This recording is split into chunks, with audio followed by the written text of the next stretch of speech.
relatively last minute. Thank you very much. I appreciate it. Thank you for the invitation.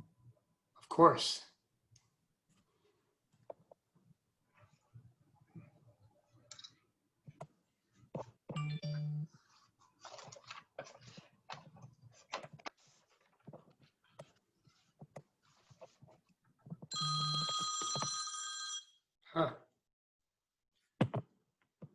Welcome, everyone. We will get started in just a few minutes.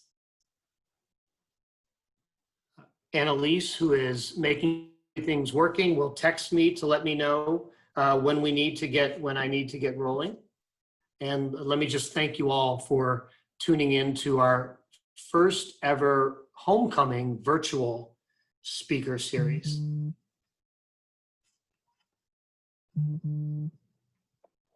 I do hope that our speaker series in the future, or pardon me, our homecoming in the future can be back to face-to-face or at least mask-to-mask.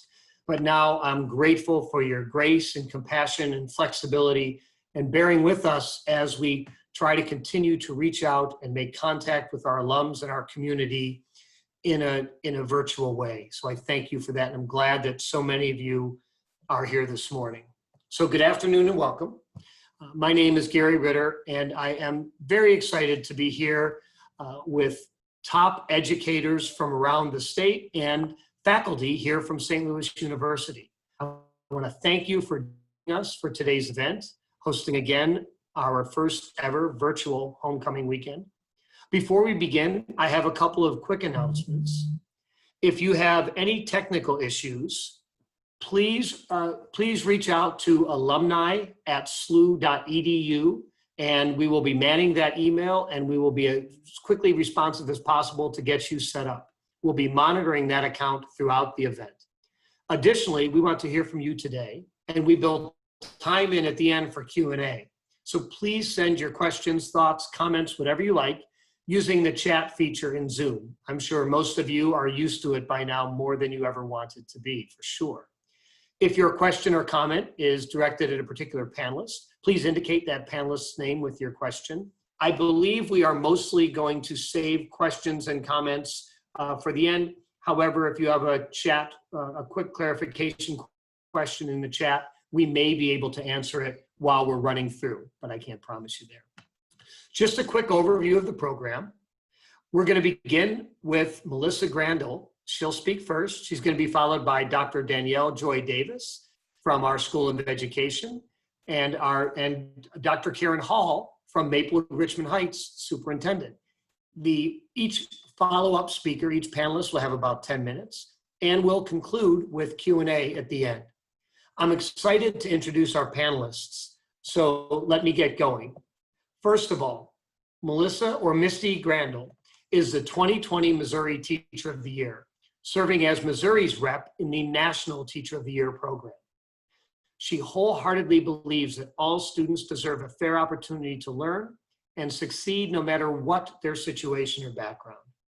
Her goal as a teacher is to relate to individual students and find ways to support the success of each one. Through equitable initiatives, highly engaging projects, and real-world connections, Misty, allows students to self-discover in an effort to create a learning environment in which students can blossom into their best selves. For the past 21 years, she has taught a variety of courses at Fordland High School in rural Fordland, Missouri. She has been the chair of the English Arts Department since 2000, through which she has helped oversee curriculum writing, implement advanced placement within the school district. She has also coached an academic team, advised students in career planning and college scholarship applications, and sponsored Student Council, Foreign Language Club, and Fordland's Beta Club, helping students to achieve state and national recognition in academic competitions. She earned her BA degree in English and her MA in Communications from Drury University. I will introduce all of our panelists together, and then we'll get to hear from all of them so we can get me out of the way. Our second panelist will be Dr. Danielle Joy Davis, who is faculty right here at the St. Louis University School of Education. She is a tenured associate professor of higher education administration here at SLU. She has focused her research on home education and is a founder and director of the community program, the Circle of Excellence Network, where she consults with Black homeschooling families. Dr. Davis currently homeschools her son, and she was also homeschooled through parts of her own youth by her mother, also an educator. Dr. Davis hopes that parents and guardians will use this time where we've all been thrown into homeschooling a bit, some of us more willing than others, right? She hopes that parents and guardians will use this time as an opportunity to infuse the joy of learning into their households. She is a graduate of the University of Illinois at Urbana-Champaign. She has studied and conducted research in South Africa, Senegal, Egypt, Togo, Germany, the Netherlands, Sweden, Belgium, Cuba, and Ghana. She has published over 70 refereed journal articles, book chapters, volumes, academic commentaries, and reviews. So we're excited to hear from Dr. Davis.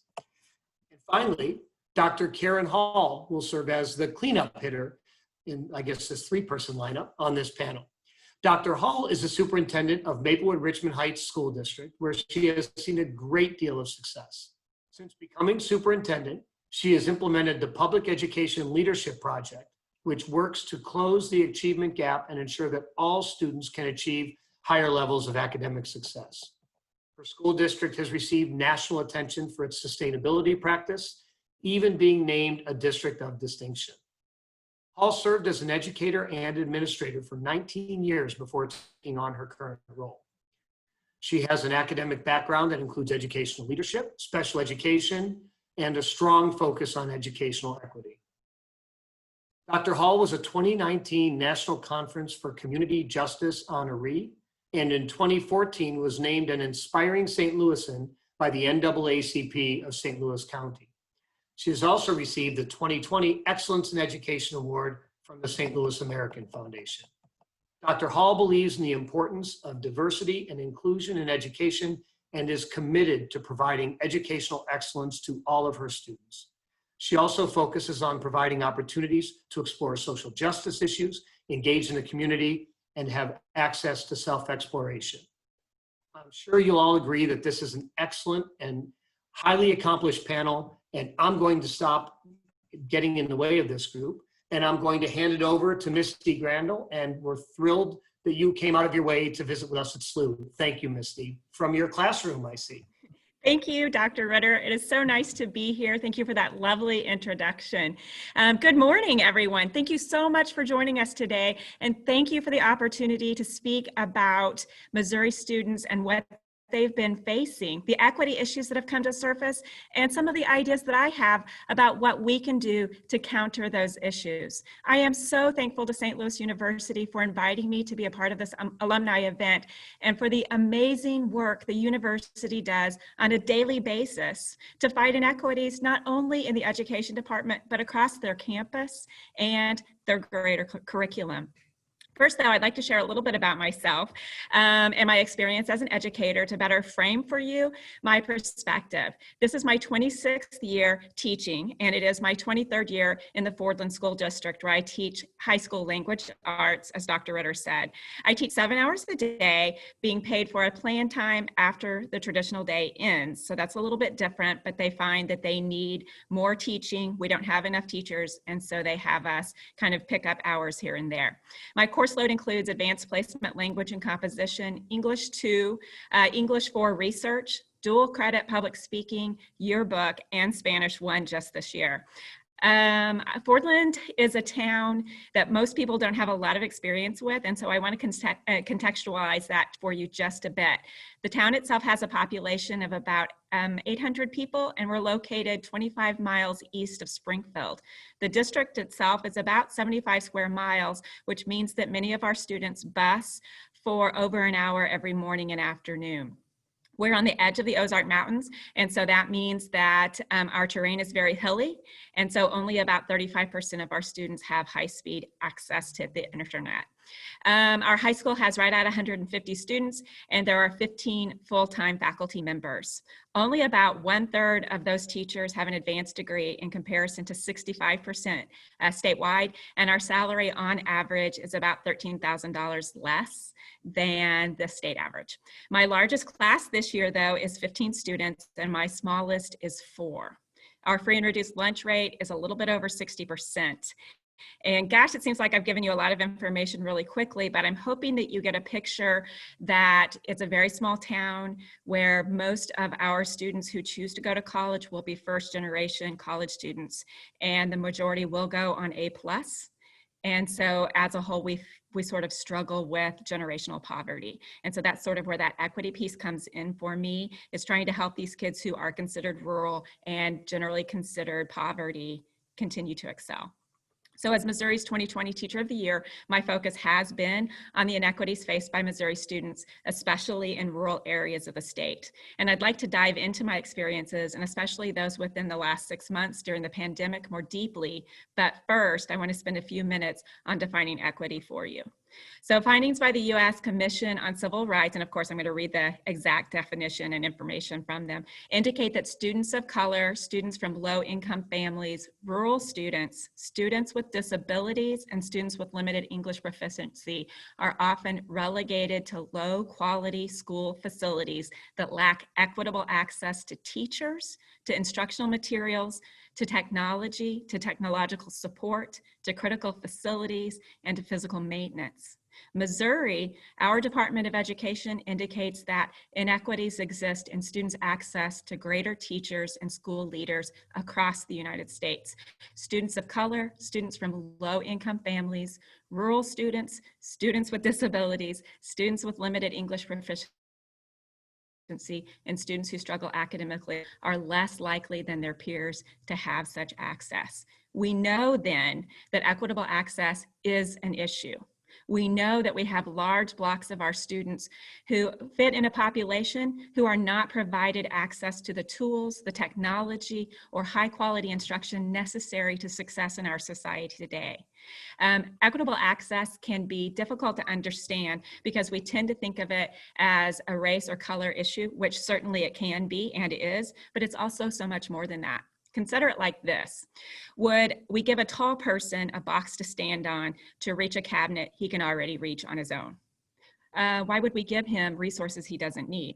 Or if we provide headphones for students during a test, would we provide them for a deaf student who can't hear anything on them anyway? Of course not. But does that mean we shouldn't provide them for anyone? Of course not. It's about providing opportunities that specific students need, not about treating each student the same or equally. Equitable access is giving every student the same, or pardon me, it's about giving every single student what they need when they need it. It can be food or hygiene. It can be a different book or technological advancement. It could be a book on tape or text to type for a student with dyslexia, for example. For my district, though, which is 99% white, equitable access is focused more on free and reduced lunch and the different cultures that make up our student body. So those would be rural, of course, generational poor, transient, suburban relocated, and drug parented. So as teachers, we must consider what each individual child needs and how to provide that exact thing, how we can make a difference to that individual kid. And making a difference to individual kids is really what every single one of us in education is all about, right? Helping kids, giving hope to the kids for the future, giving them a reason every single day to smile. Sometimes that's really tough to do. You know, recently I had a young lady in my class named Marley. She's a really, really bright girl who happened to be the mother of a newborn baby. And that's so tough, but we have this happen in our community regularly. There are days, though, with Marley specifically, that when I get overwhelmed, I really think about her. I think about one specific day when she came to me because we had this big test scheduled in class the next day, and she confided in me that she had a lot on her plate.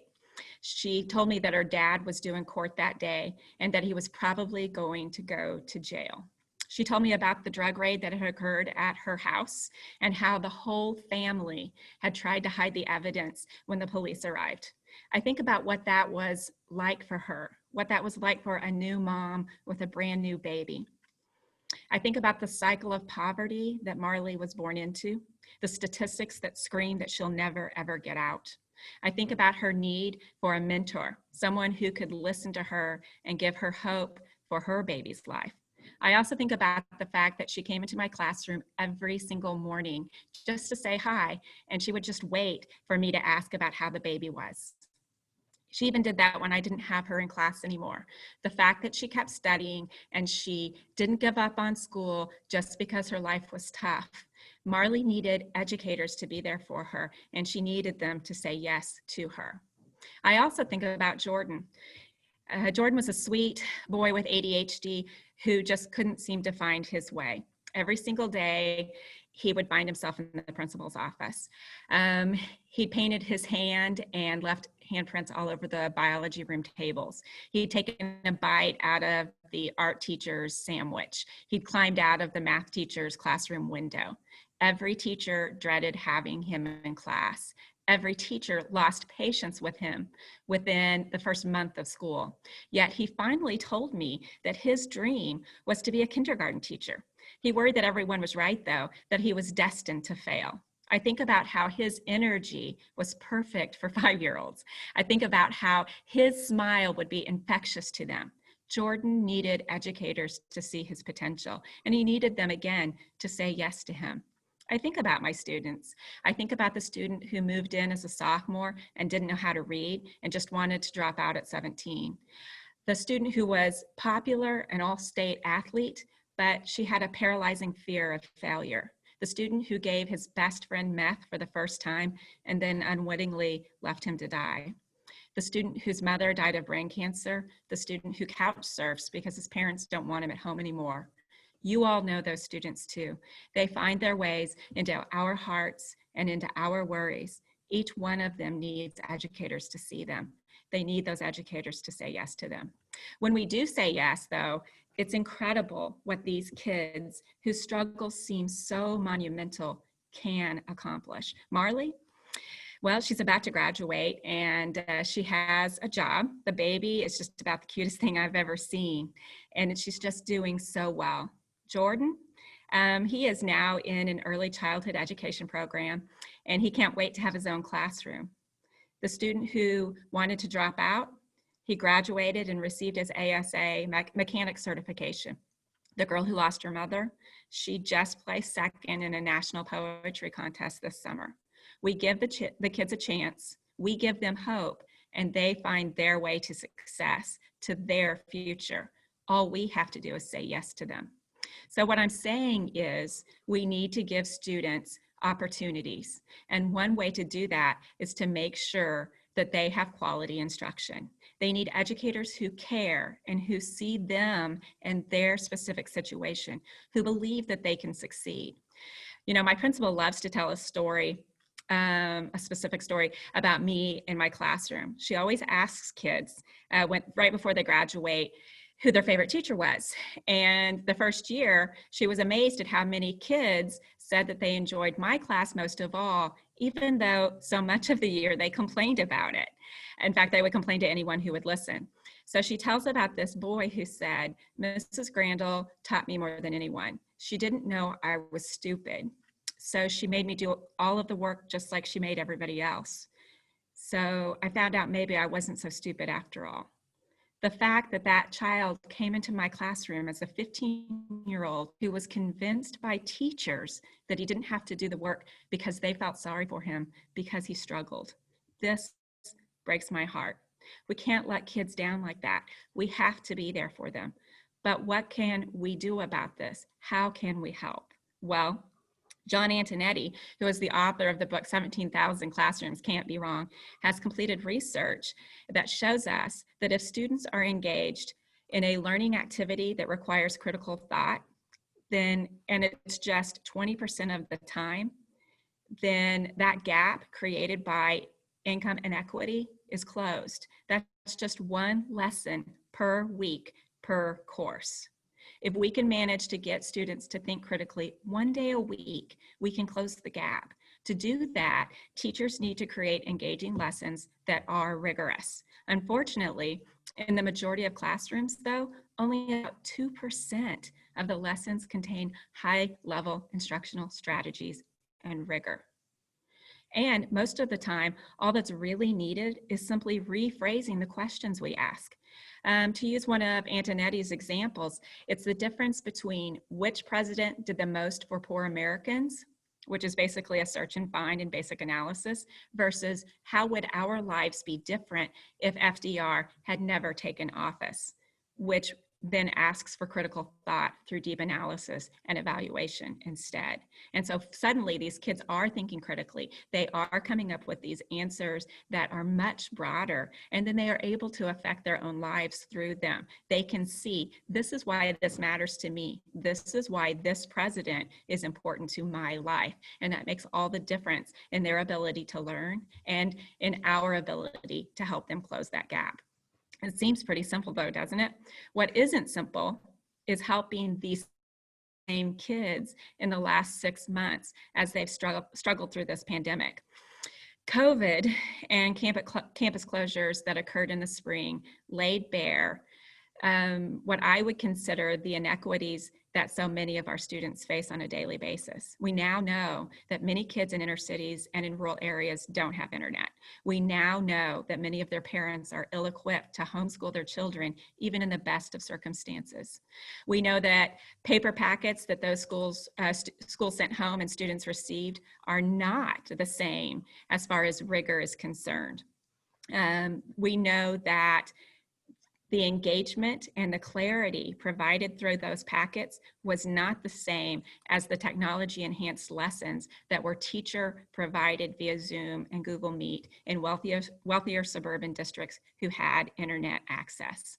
Those schools where the students already find themselves at a disadvantage are the same schools that during the pandemic don't have enough staff to create high-quality virtual programs. They don't have the financial capability to purchase those programs, and they don't have the staff numbers to offer live virtual and on-campus offerings simultaneously. Their students face monumental barriers to learning when they are first forced to a distance model because they are raised in single parent homes, because they have parents who are essential workers and cannot stay home with them, because they must become the caretakers themselves and the tutors for their younger siblings, or because maybe even they become the breadwinners for the entire family. And that's not even scratching the surface of the gap in technology and learning tools that distance learning creates. As I said earlier, only about 35% of my students have high-speed internet at home.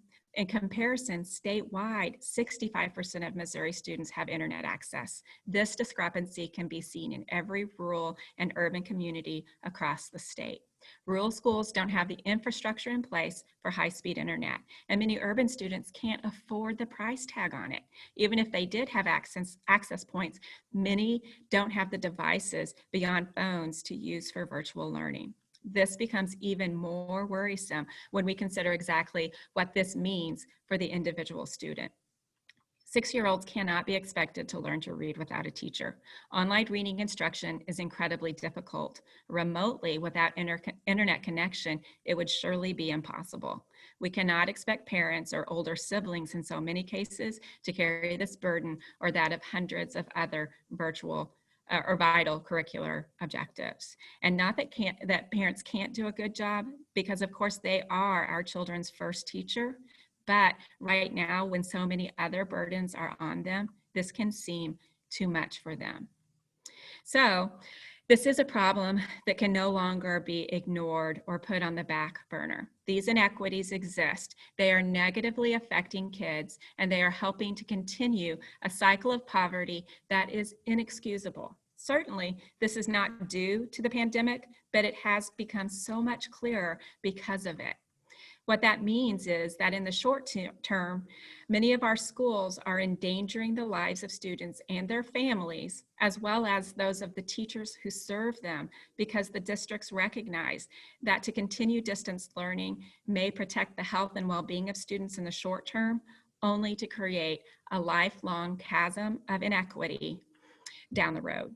Especially in rural areas where the virus has had less of an impact, honestly, it only makes sense to have students in the classroom where they receive higher quality instruction, where they receive social emotional help, they spend time with friends and caring adults, and they are provided nutritional and hygiene benefits on a daily basis. This is an interesting point of discussion because I think it illustrates the discrimination, or at least the implicit bias, that non-rural citizens have toward rural communities. Even amongst the last 5 teachers of the year who greatly respect one another, the perspective of returning to campus or not has a stark divide between rural and urban suburban settings. We've discovered that my suburban and urban peers implicitly believe that rural citizens are less informed and less intelligent, that they believe that rural communities don't understand the dangers of COVID, or that they believe it to be a hoax. And while there are community members who certainly do question the validity of the pandemic, the vast majority simply recognize that we cannot close schools that when we close schools, we trade. We basically make a trade for the possibility of death in one way versus the other. So, and what I mean by that is when parents can't feed their children because they're forced to stay home, when students can't learn because they lack technology, then starvation and a life of inequity becomes basically a life and death situation for them. And it's very recognizable in their lives when that's something that happens on a regular basis anyway. Having campuses open in these districts is vital, and they must do everything in their power to stay open. On campus, we can help as they fight inequity. Off campus, it becomes nearly impossible. So what can we do about these inequities?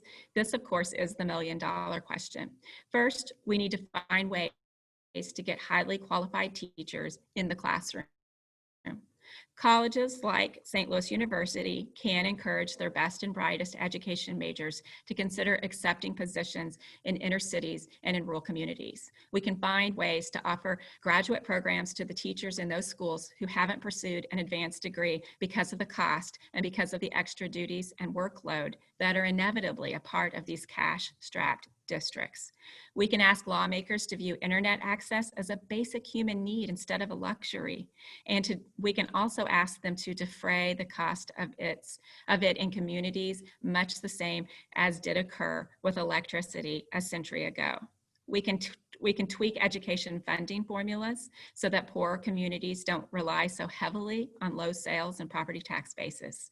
The numbers show us that more than half of our students face these inequities. Isn't it time that we give them the opportunities that they deserve? It feels like I've said some pretty heavy things, and really I've discussed some negative points in education right now. So I want to end with some things that I feel like are really going well right now. So really, so much has gone well. As a teacher in a district that is 97% on campus and face-to-face instruction, it's been so nice to get to be with students again. I miss them so much this spring. Certainly, there's a feeling of normalcy, which helps to ease the social difficulties faced by everyone as a byproduct of the pandemic. As well, we're able to really talk to kids and have a much better understanding of how they're doing emotionally. We've spent time finding instructional gaps from the spring and are now working as an instructional team to fill them in and get kids where they need to be. Really though, the teachers in my district and across the state have been truly incredible. I think everyone would be amazed at the hard work and hours that our teachers have been putting in to make sure every student gets what they need this year. Without a doubt, it's one of the most difficult times to be an educator, but it's also an amazing, exciting one because educators are being incredibly innovative and are solving problems and finding ways to meet inequities like never before. So I am so proud to be a teacher right now. It gives me such hope for the future, and I hope that it gives you hope as well. Again, thank you so much for taking time to listen today. Melissa, thank you so much. What a great intro, and thank you for ending on the message of hope. And I'm excited I was actually drawn in by a lot of the comparisons between the challenges faced in rural and in urban areas. But I will be quiet and hand it over to our next speaker. Dr. Davis, please join us.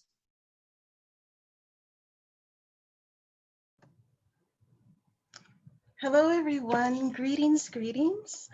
I hope you can hear me okay. Thank you so much, Dean Ritter, for inviting me to this wonderful discussion and panel. And also thank you, Misty, for sharing your experiences. You've had a number of phenomenal experiences, so I'm very happy to engage with you and Dr. Hall today. As Dean Ritter mentioned, I offer an interesting perspective, I think, here on the panel, in that, yes, I'm a faculty member at St. Louis University, where I teach education, research, and leadership courses, particularly in higher education.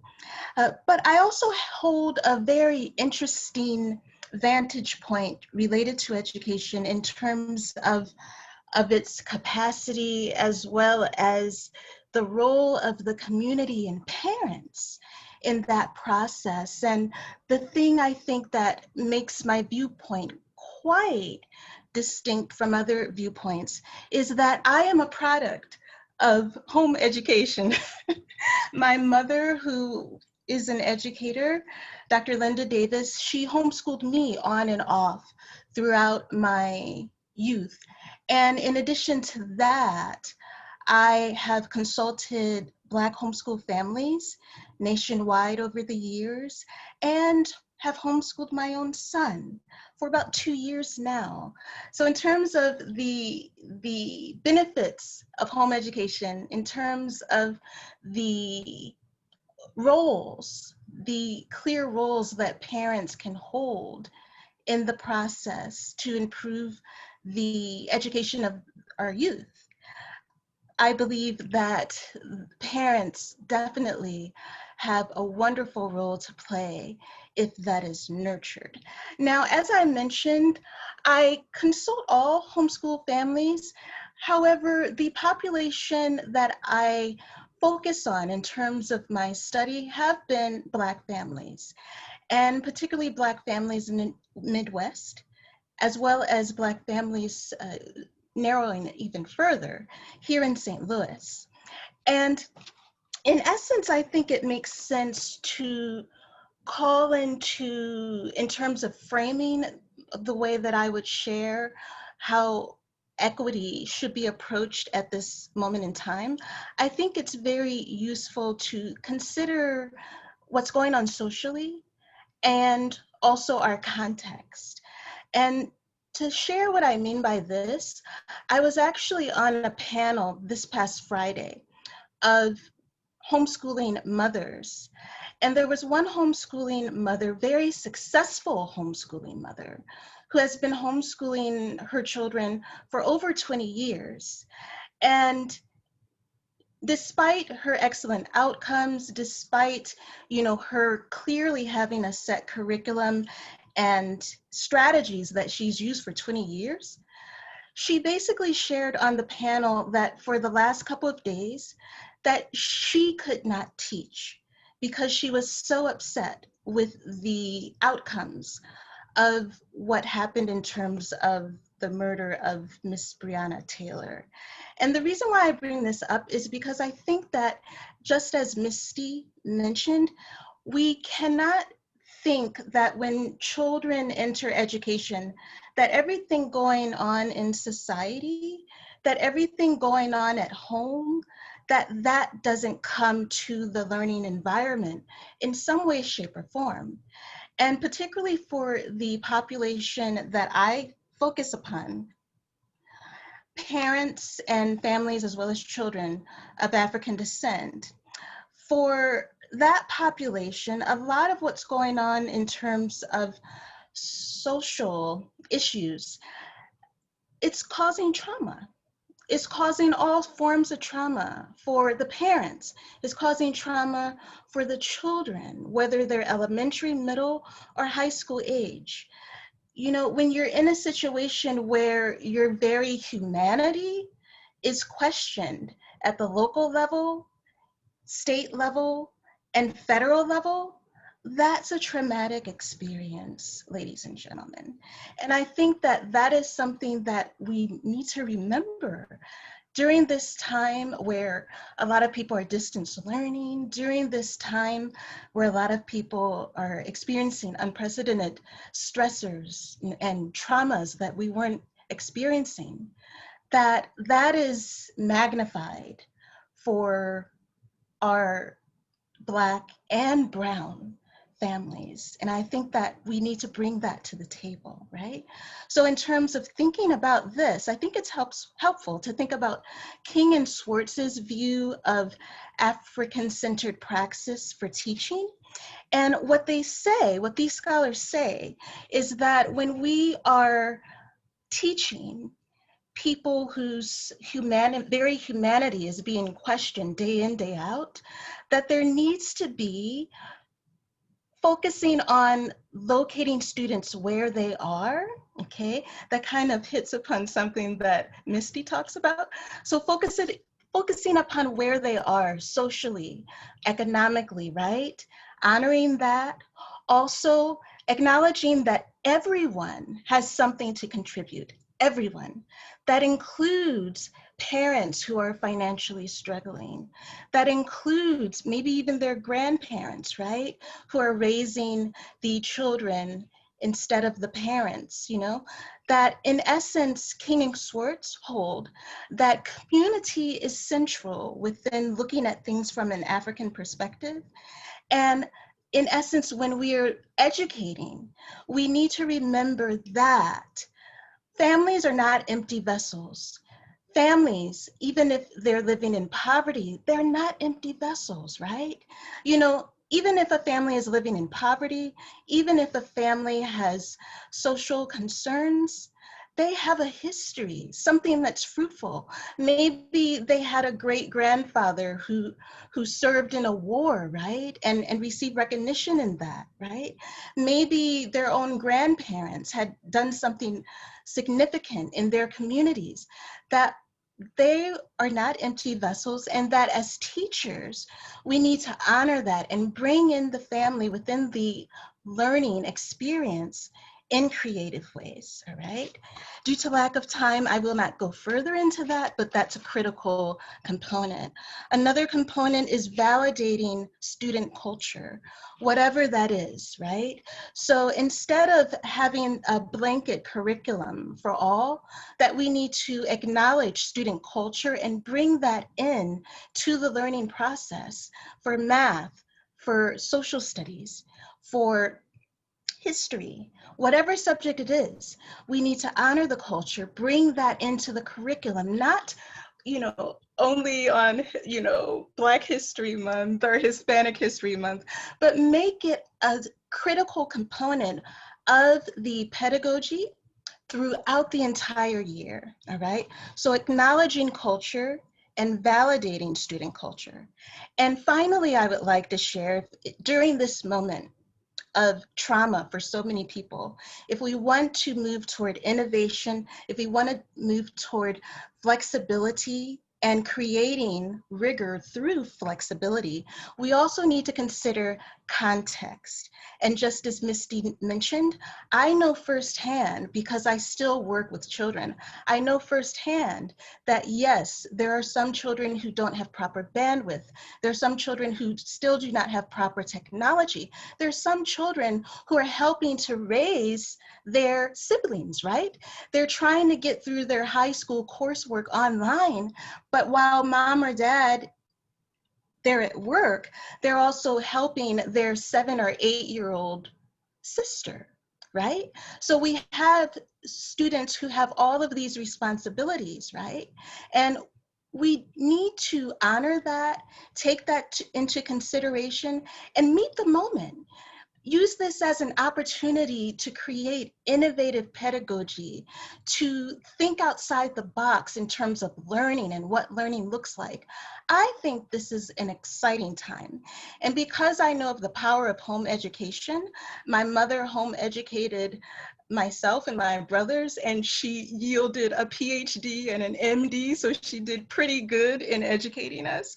So because I know this for a fact, I know of the power of parents, despite socioeconomic status, despite their level of education. I know of the power of parents to play a wonderful critical role in the education and development of our youth, and those outcomes have been outstanding from what I have observed.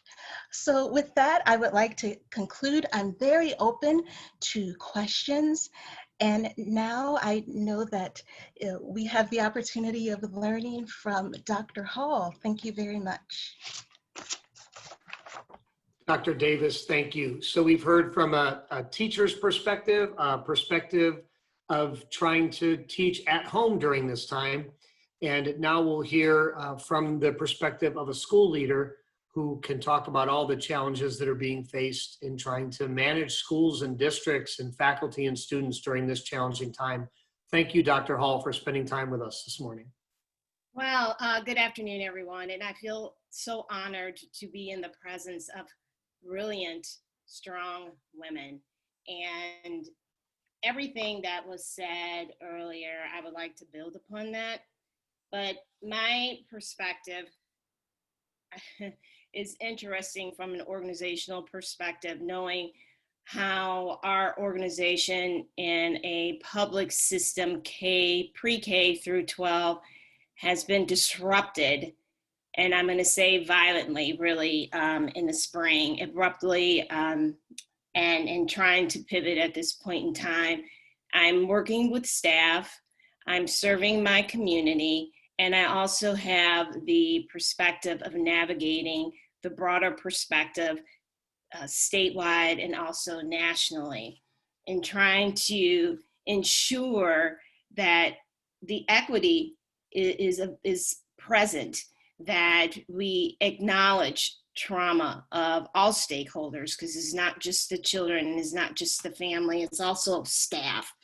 It's also our administrators. It's everyone in our community. And I'm so grateful that Dr. Davis brought that up, because that is real. It is palatable and it is challenging. It's important to talk about resources, which is one aspect of this conversation both ladies brought up. And my perspective with that is a challenge day in and day out. And so just to give a little bit about where I am and what I've experienced thus far. So I am located in St. Louis County. I'm in Mid-County, the Mid-County corridor of suburban area of St. Louis. And I am a relatively small district, but in comparison to what Misty, where you are, it's not a small district. Missouri has a lot of small districts, but for our region in St. Louis County, it's relatively small, 1,600 students. So my community is quite interesting to consider. In the past 20 years has gone through a transformation. Once really at the brink of shutdown for academics and finances, to now being what it is today, it has transformed. It was more, I would say, racially diverse, and it's slowly shifting into being less that way and more gentrified. And I say all that because it plays into the fact around equity and resources. And when you have a global pandemic layered on top of what we have been working on and striving to do, it exposes some things that are very challenging and hard for people to sometimes really address and relate to and be real about. It's the have and the have-nots. One thing that MRH has always leaned into to ensure that we were there for our community is our wraparound services, to ensure that during the pandemic, we were able to launch our online curriculum, which we had, but we really didn't engage actively with our younger students, but we got that going at a very quick moment. We were able to deploy devices. We were able to get hotspots to families that didn't have access to the internet. And even when they have difficulty with the hardware, we're providing them with cables. Like, we are finding out ways to ensure that we limit any barriers for our families. But there's just still this tension in the community of what people think is best for kids, meaning, should we have students in school or not? And right now, our board is struggling. There's a split there of what's best for kids and what does equity look like. And it's a split community right now. And it's interesting to see how privilege is exposed and perspectives of what they think is best for children, all children, is really astounding at points in time of what's going on in the community, in the broader community. When all of this came about in March, as you all know, it happened rather abruptly, and being at the forefront of trying to figure out how to manage all of it, it was quite interesting, working with the state and all the other regional superintendents. Everyone was trying to understand what is the best way to do this. We were scrambling. We had no idea. It was incredibly stressful. It was during our spring break, so not everyone was available.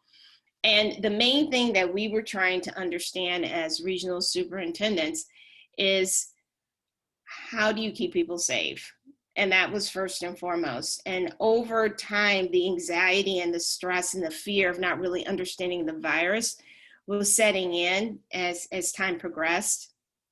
And by June, everyone was truly exhausted. And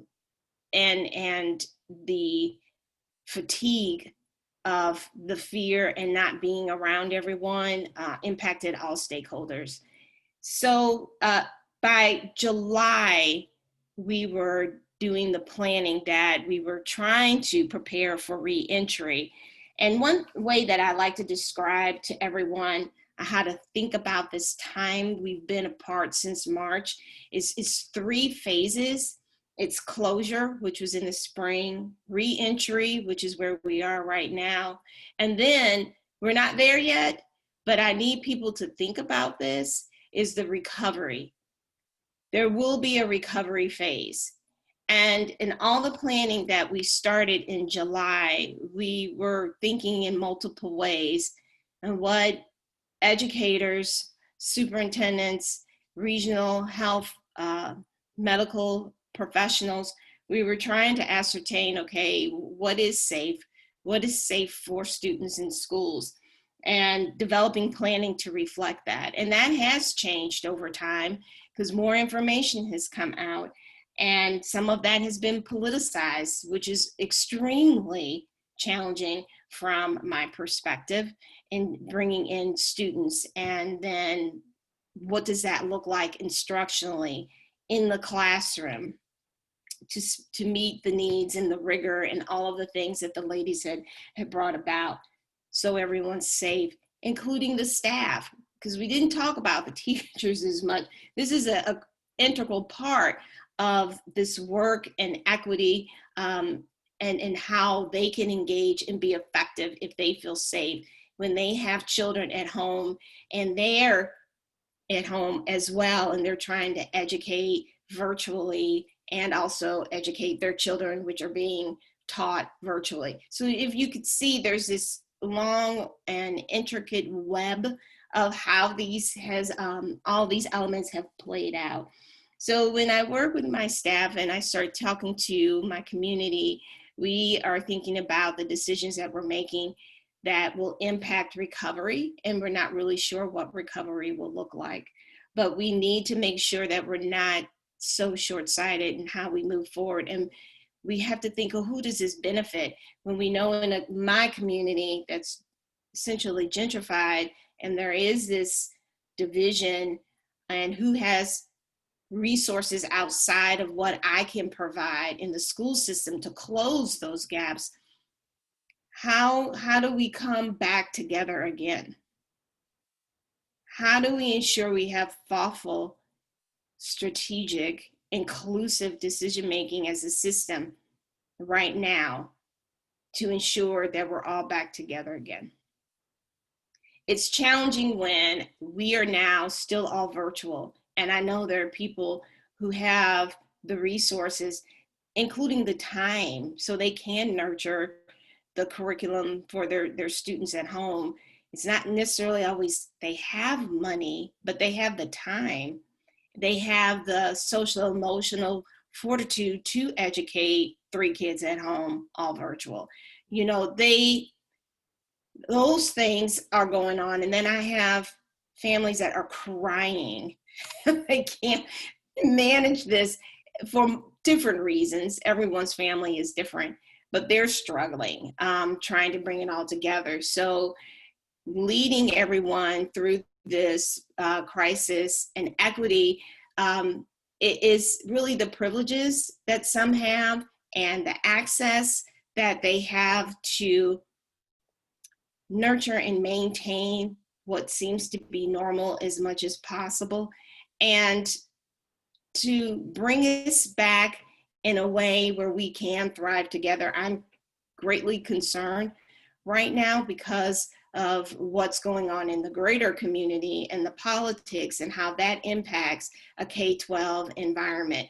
I believe it's a hopeful time because this is going to be a next generation, but I have to be realistic that there are a lot of political elements that impact what we do and how we move forward in order to innovate and do what we need to do in order to close the gaps, because there will be gaps, and we have to be realistic about that as we move forward. So I am close to my time and I have to end. There's so much that I can share regarding to what I'm seeing and what I'm experiencing right now. So again, there's really 3 ways as from my perspective. There's the closure, the impact of the closure, recovery, which is now, as you could see in the region, is changing with our planning, depending upon what's going on with the spread of the virus.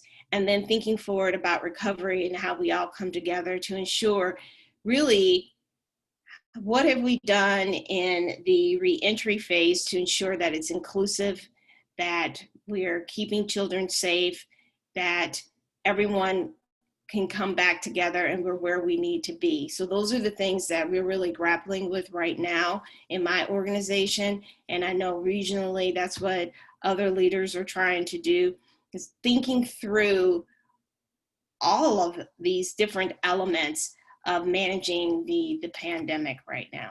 So Gary, thank you so much. And these concludes all of my statements.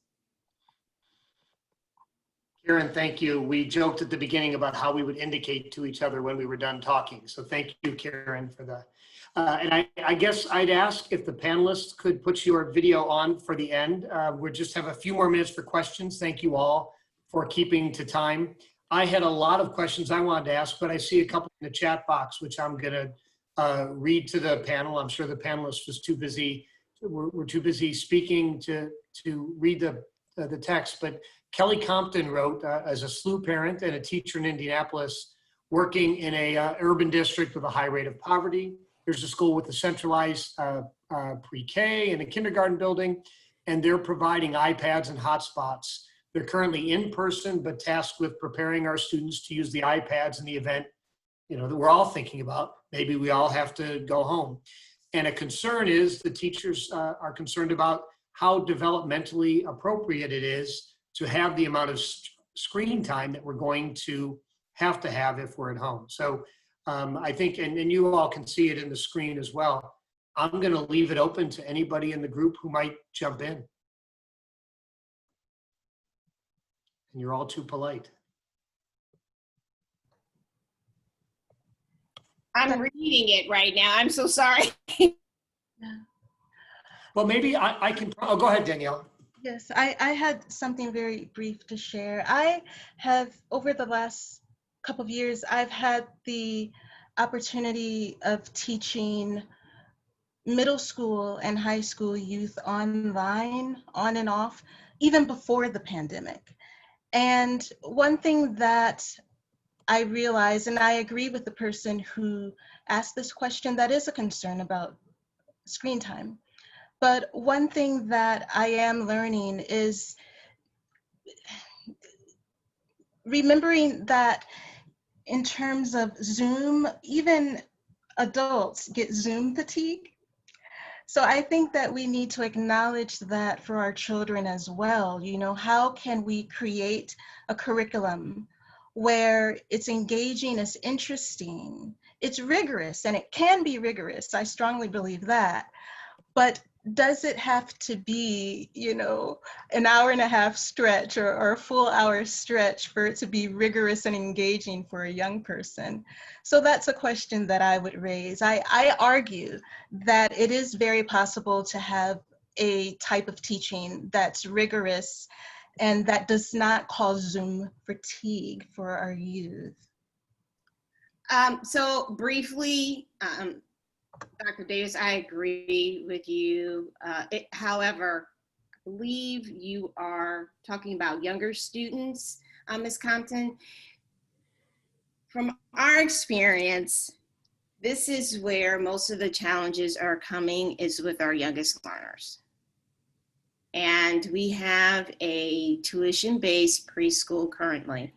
But in order for us to speak to the rigor and engagement level that you would hope for youngest students, we had to close down our preschool and then use our preschool staff to help support our K2, our early childhood is our early childhood center. So we had to add additional staff in order to have small group learning, like you would have probably in a normal in-person experience, to support with the update of the curriculum, or of the instruction, not the curriculum, but we were focusing on synchronous and asynchronous learning. And that's critical when you're thinking about the level of engagement with young learners. So that's one key thing that you could keep in mind, where we can keep the students engaged, where it's not necessarily synchronous, but you can have pre-made videos as well. And then also having small groups with an adult, like you would have a reading group. So that's just some little tips there that I would add that we have used and are using right now. Misty, would you like to briefly respond? Then I'll have one wrap-up question for everyone. Sure. I would say that research shows us that younger children do not need to be on screens nearly as much as the older children, that we really can't expect them to be on screen for more than about 10 or 15 minutes at a time paying attention. And then throughout the day, we wouldn't want that to be over a couple of hours total. And honestly, that could be too much as well. We really need to be cognizant of how much screen time we're asking of those younger children. Thanks. There's a great ending question there. And before that, I'd like to respond.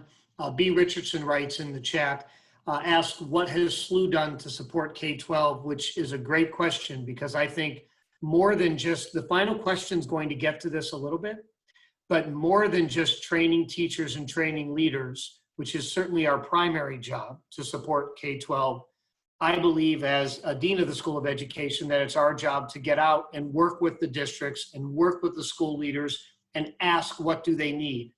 And we've been intentional about pursuing this goal. I will by no means claim we've succeeded, but we have been intentional about pursuing this goal, working with districts around the region, such as Maplewood, Richmond Heights. That's why Dr. Hall was kind enough to accept this invitation. And we've worked closely with St. Louis Public Schools, with Jennings, with Ferguson, Florissant, Riverview Gardens. We have worked with folks at the Northside Community Charter, KIPP Charter, Premier Charter. We've worked with Catholic schools. We're interested in particular in all K-12 schools serving kids on the margin or kids who have been underserved in the past. We have no bias in favor of or against schools that are called charter public, traditional public, district public, Catholic. We're open to all the, or homeschooling, frankly, as Dr. Davis shared. We're open to all the strategies of educating students, particularly those at greatest need. That is what I think we're called to do as a Jesuit institution with a motto of higher purpose, greater good. We're called to serve with and for our community. And along those lines, I'd like, and I think I want to open it up to folks out there that if there are ways we should be serving that we are not, please let us know and we'll figure out what we can do. And it might be the case that we can't, obviously we can't do all things, but we'll let you know that. But there are some things that we can do, and we are here to partner in as many ways as possible. Let me end. It will give each speaker an opportunity to wrap up in this final minute or so. Merlene asks to all panelists, thank you all. This has been so powerful. Our School of Education is redesigning, and I suspect Merlene is Dr. Merlene Gilb here at our institution, who is leading the redesign effort of our undergrad. And as an institution whose role is to prepare equity-minded new teachers committed to social and racial justice, what advice would you school leaders offer? What must schools of education stay mindful of as we prepare teachers to go out in your places? And I guess I'll start with, let me ask if Dr. Davis could start first, then Dr. Hall, then we will end with Misty Grandel. Sure. Thank you. I think one thing that is very important to think about in the redesign is that we need to rethink the training of teachers overall, I believe. And I think many schools of education are now revisiting this. They're revisiting how colonized the very training of teachers, the very training of administrators is in many schools of education. So I think that's something that we really need to think about. Decolonization at the training level for both teachers and administrators, and including all voices within that training. Thank you. Dr. Hall.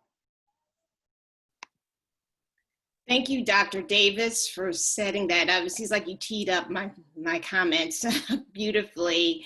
As a practitioner in a pre-K-12 system with the vision and passion for anti-bias, anti-racist teaching and learning, it would be nice if the higher ed could support us with this, because it's difficult when an administrator, when I have a new person come into the school district and in the training piece, I'm building the plane while it's flying. So, you know, classrooms are very organic, powerful spaces. And when I have people, individuals who have their heart in the right place, but it's pedagogy I gotta work on, and then also the hearts and minds of individuals in order to create these spaces where they see all children can learn, all children are brilliant, and to see the value of all cultures, and to help children develop critical consciousness so they can be liberated in their space. That is a lot.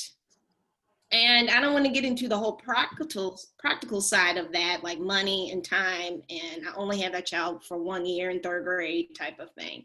But if higher ed could continue to help with the pedagogy and methodology on how to teach, but how to teach with that lens of diversity and inclusion, and understand, as Dr. Davis articulated, how we're colonized, and to see that for what it is, So you need to have that on that practical side, but you also need to give them the opportunity to learn and understand the theories like critical race theory and how that plays out in education and how you teach and how you learn yourself personally, because many of our educators are writing curriculum or seeking out curriculum or participating on a statewide level. So there's two sides, and that's how I look at it.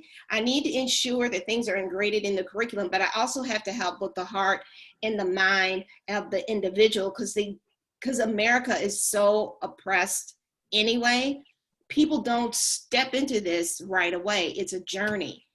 And they need to be given those opportunities to grow and develop that part of their spirit, of their mind, of their intellect, because it changes you as a human being. And we cannot pretend that that isn't a thing.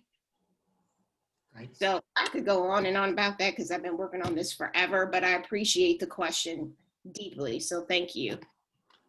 Dr. Hall, thank you. And in connecting your comment to Misty's comment, when you mentioned that we truly believe that all children can learn, I was drawn back to Misty's earlier anecdote about the student who landed in her class and said, "I can't believe I figured out I'm not stupid."